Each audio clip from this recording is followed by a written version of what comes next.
kata para ulama begini, dunia itu halalnya ada hisabnya, haramnya ada iqabnya.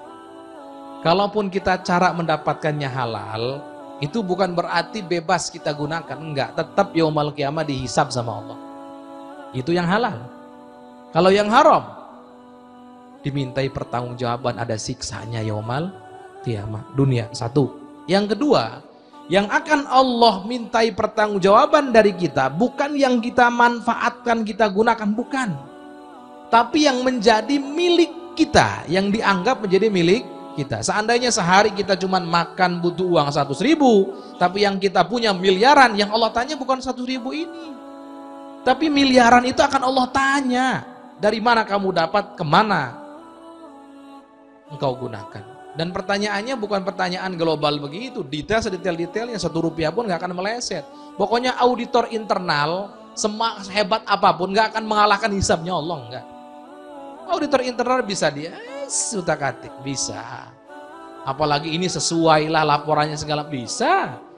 Tapi kalau urusan dengan Gusti Allah nggak bisa, mengerikan harta itu. Maka kata Imam Hasan Basri itu, kata beliau, rugi orang yang ini rugi nih. Yang paling rugi nanti di hari kiamat diantaranya siapa? Orang kaya, hidupnya sama seperti orang fakir, tapi hisabnya hisab orang kaya. Gimana tuh gambarannya? Dia hidupnya hartanya banyak sekali, makannya sama, perutnya satu, mulutnya satu. Emang berapa bakul sih makannya, nasinya? Emang apa sih yang dimakan? Kadang-kadang orang-orang kaya itu Allah kasih cobaan berupa penyakit yang kena AC nggak boleh, pedas nggak boleh, kacang-kacangan nggak boleh, kena asam urat. Daging yang merah-merah jangan karena darah tinggi. Oh, yang dia makan seperti orang fakir pada umumnya. Tapi yang ditanya yaumul qiyamah, semua yang dia miliki ditanya sama Allah yaumul qiyamah. Rugi sekali. Hidupnya hidup orang fakir, tapi hisabnya hisab orang kaya. Na'udzubillah, ini paling mengerikan. Dunia tuh. Ini pertanyaannya akan mengerikan. Makanya ayolah yang punya dunia, tolong berbekallah semuanya. Jangan berpikir besok masih terus hidup, enggak. Kalau sudah hidup, udah meninggal, selesai sudah. Sudah begitu ya, uniknya gini. Kita meninggal, harta yang kita miliki menjadi milik ahli waris. Tapi yaumul qiyamah itu hisab kita sama itu. Karena saat meninggal masih statusnya milik kita. Jadi tetap ditanya kita yaumul qiyamah. Enggak mentang-mentang jawabannya, kemana hartamu? Sudah aku bagikan ke ahli waris. Ngaku-ngaku ente di kuburan kok.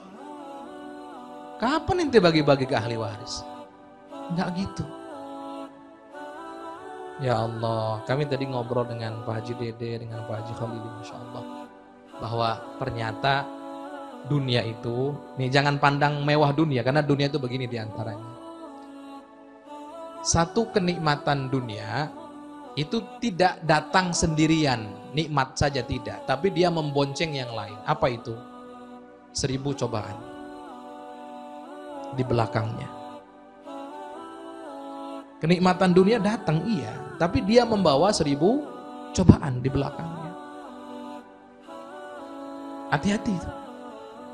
Yang punya uang, sebelum punya uang berhayal, oh kalau punya uang kayaknya enak ini.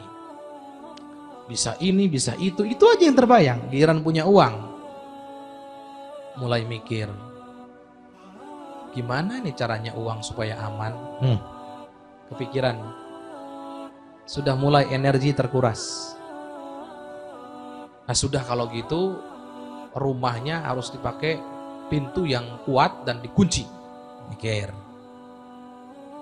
Ternyata gampang lihat di berita dan seterusnya, rumah pakai pintu banyak didobrak, maling. Mikir lagi, kalau gitu harus ada satpam deh, penjaga. Mikir, nyiapkan satpam. Satpam 1, takut ngantuk malam-malam. Namanya juga sama, kalau gitu 2 deh, mikir. Satpam juga percuma kalau tidak ada pintu gerbang yang kuat, kasih pintu gerbang. Tapi kayaknya belum cukup, bisa jadi. Sudah taruh di kamar, di berangkas yang gede, yang kuat. Terus akhirnya berpikir tentang seperti itu.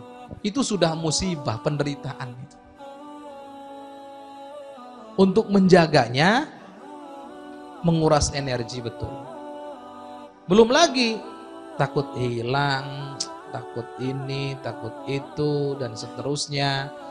Ada orang karena dia punya mau minjem, bisa minjem nggak, hatinya langsung sempit. Aduh, ini mau minjem duit lagi. Nah. Ya Allah, subhanallah. Ini lihat, seribu masalah atau 1000 ujian akan datang. Dunia itu begitu. Tidak ada nikmat yang murni datang di dunia ini, nggak ada. Percaya. Mau pangkat sudah sama.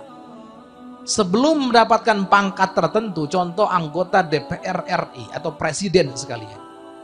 Itu pokoknya kampanye blusukan kemana-mana, capeknya luar biasa. Giliran sudah dapat, capeknya juga tambah gede. Dibully orang, dicaci maki orang, dihina orang.